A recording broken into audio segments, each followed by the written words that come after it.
नमस्कार। आज हम भारतीय नागरिक सुरक्षा संहिता 2023 यानी बीएनएसएस को बिल्कुल आसान भाषा में समझने वाले हैं। देखिए, ये एक नया कानून है और ये हमारे क्रिमिनल जस्टिस सिस्टम में कई ज़रूरी बदलाव लेकर आया है। तो इन बदलावों को जानना हम सबके लिए बहुत ज़रूरी है।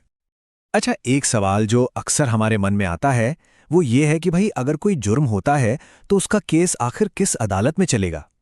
सही जगह पर केस फाइल करना न्याय पाने की तरफ पहला कदम होता है और बीएनएसएस 2023 हमें इसी सवाल का बिल्कुल साफ साफ जवाब देता है। तो चलिए देखते हैं कि आज हम क्या क्या समझने वाले हैं। हम धारा 201 से 205 तक की बात करेंगे। इसमें हम देखेंगे कि चोरी, ऑनलाइन धोखा या फिर सफर में हुए जुर्म जैसे मामलों में केस कहाँ चलेगा, और साथ ही ये भी जानेंगे कि सरकार के पास इस बारे में क्या खास अधिकार होते हैं। तो चलिए शुरुआत करते हैं धारा 201 से। ये धारा चोरी, किडनैपिंग और डकैती जैसे उन आम अपराधों के बारे में है जिनके बारे में हम अक्सर सुनते हैं। तो ये धारा क्या कहती है? ये बहुत सिंपल है। ये कहती है कि ऐसे मामलों में केस दो जगहों पर चल सकता है। पहली जगह जहां असल में जुर्म हुआ हो, और दूसरी जहां अपराधी को पकड़ा गया हो या चोरी का सामान मिला हो। और ऐसा क्यों है? ताकि पीड़ित को आसानी हो, उन्हें इंसाफ के लिए अलग अलग शहरों के चक्कर ना काटने पड़े। चलिए इसको एक छोटे से उदाहरण से समझते हैं। मान लीजिए जयपुर के एक भीड़ वाले बाजार से किसी का मोबाइल फोन चोरी हो जाता है। अब होता यह है कि पुलिस अपनी जांच पड़ताल करती है और कुछ दिन बाद वो चोर उस चोरी के फोन के साथ आगरा में पकड़ा जाता है। तो सवाल ये उठता है कि केस चलेगा कहां? धारा 201 के हिसाब से पीड़ित के पास अब दो ऑप्शन है। वो चाहे तो जयपुर में केस दर्ज करा सकते हैं क्योंकि चोरी तो वहीं हुई थी, या फिर वो आगरा में भी केस कर सकते हैं क्योंकि चोर और चोरी का सामान वहां मिला है। कानून की नज़र में दोनों ही जगह बिल्कुल सही हैं। चलिए अब आगे बढ़ते हैं और बात करते हैं धारा 202 की। ये धारा आज के ज़माने के अपराधों जैसे ऑनलाइन फ्रॉड और दूसरी शादी जैसे कुछ पर्सनल मामलों से जुड़ी है। अब देखिए, डिजिटल दुनिया में अपराध की कोई एक फिक्स जगह तो होती नहीं है ना?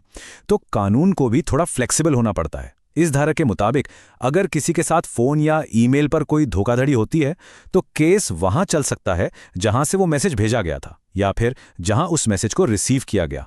और दूसरी शादी जैसे मामलों में केस वहां चल सकता है जहां यह अपराध हुआ या जहां अपराधी अपनी पहली पत्नी के साथ आखिरी बार रहा हो। इसे भी एक बहुत ही आम से उदाहरण से समझते हैं। सोचिए, कोई धोखेबाज कोलकाता में बैठकर किसी को फोन करता है और बेंगलोर में बैठे एक सीधे साधे इंसान को अपनी बातों में फंसाकर उसके बैंक से पैसे निकाल लेता है। तो इस सिचुएशन में जिस व्यक्ति के साथ धोखा हुआ है उसके पास दो ऑप्शन है। वो चाहे तो कोलकाता में केस कर सकता है क्योंकि फ्रॉड वाला फोन कॉल वहीं से आया था, या फिर वो अपने शहर बेंगलोर में भी केस कर सकता है क्योंकि धोखे का शिकार तो वो वहीं पर हुआ। कानून दोनों जगहों पर केस करने की इजाजत देता है। अब एक बहुत ही दिलचस्प सिचुएशन को देखते हैं। क्या होगा अगर कोई जुर्म किसी सफर के दौरान हो जाए, मतलब ट्रेन में, बस में या किसी गाड़ी में? इसका जवाब हमें मिलता है धारा 203 में। देखिए, ये धारा ये कहती है कि अगर कोई अपराध किसी यात्रा के दौरान होता है तो उस केस की सुनवाई उन सभी जगहों में से किसी भी एक जगह की अदालत में हो सकती है जहां से होकर वो इंसान या वो चीज जिसके साथ जुर्म हुआ है गुजरी हो। इसको एक उदाहरण से समझिए। मान लीजिए एक ट्रेन मुंबई से दिल्ली के लिए निकली है। अब रास्ते में सूरत और वडोदरा के बीच किसी पैसेंजर का सामान चोरी हो जाता है। तो अब सवाल है कि सुनवाई कहाँ होगी? इस धारा के हिसाब से वो पैसेंजर मुंबई, सूरत, वडोदरा या फिर दिल्ली, मतलब यात्रा के रास्ते में पड़ने वाले किसी भी शहर में अपनी शिकायत दर्ज करा सकता है। यह नियम पीड़ित की सहूलियत के लिए ही बनाया गया है। अच्छा, अब उस सिचुएशन को देखते हैं जहां एक ही घटना में कई अपराध एक दूसरे से जुड़े हुए हों, मतलब एक तरह से अपराधों की एक चेन बन गई हो। इसका जवाब हमें धारा 204 में मिलता है। ये धारा कहती है कि अगर कई अपराध आपस में कनेक्टेड हैं तो उन सभी का केस किसी भी एक ऐसी अदालत में चल सकता है जिसे उनमें से किसी भी एक अपराध को सुनने का अधिकार हो। और इसके पीछे मकसद क्या है? मकसद है कि एक ही मामले के लिए कई शहरों में अलग अलग केस ना चलाने पड़े और प्रोसेस आसान हो। आइए इसको भी एक उदाहरण से देखते हैं। मान लीजिए कुछ अपराधियों ने पुणे में बैठकर एक डकैती का प्लान बनाया। फिर प्लान के मुताबिक उन्होंने मुंबई जाकर डाका डाला और वहां से जो माल चोरी किया उसे नासिक में जाकर बेच दिया। अब देखिए, यहां तीन अलग अलग जगहों पर तीन जुड़े हुए अपराध हुए। कानून कहता है कि इस पूरे मामले की सुनवाई पुणे, मुंबई या नासिक किसी भी एक शहर की अदालत में एक साथ हो सकती है। चलिए, अब हम अपनी आखिरी धारा यानी धारा 205 पर आते हैं।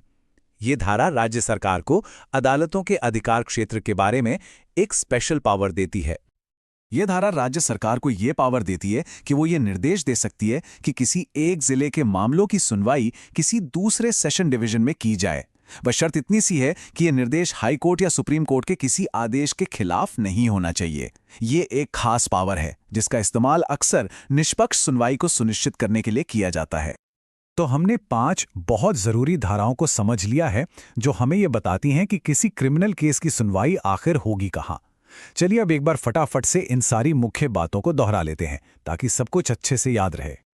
तो धारा 201 के मुताबिक चोरी डकैती जैसे मामलों में केस वहां चलेगा जहां जुर्म हुआ या जहां अपराधी या सामान मिला। धारा 202 हमें बताती है कि ऑनलाइन धोखे में जहां से मैसेज भेजा या पाया गया वहां केस हो सकता है। धारा 203 के अनुसार सफर के दौरान हुए जुर्म की सुनवाई रास्ते के किसी भी शहर में हो सकती है। धारा 204 कहती है कि अगर कई अपराध जुड़े हुए हैं तो उनका केस एक ही जगह चल सकता है। और आखिर में धारा 205 राज्य सरकार को केस दूसरे सेशन डिवीजन में भेजने का खास अधिकार देती है। उम्मीद है इस आसान सी चर्चा से ये साफ हो गया होगा कि बीएनएसएस के तहत क्रिमिनल मामलों में अदालत का क्षेत्र कैसे तय होता है। देखिए, सही जानकारी हमें हमेशा सही कदम उठाने में मदद करती है। याद रखिए, कानून को जानना सिर्फ वकीलों का काम नहीं है, ये हर नागरिक का अधिकार भी है और उसकी शक्ति भी। जागरूक रहिए, सुरक्षित रहिए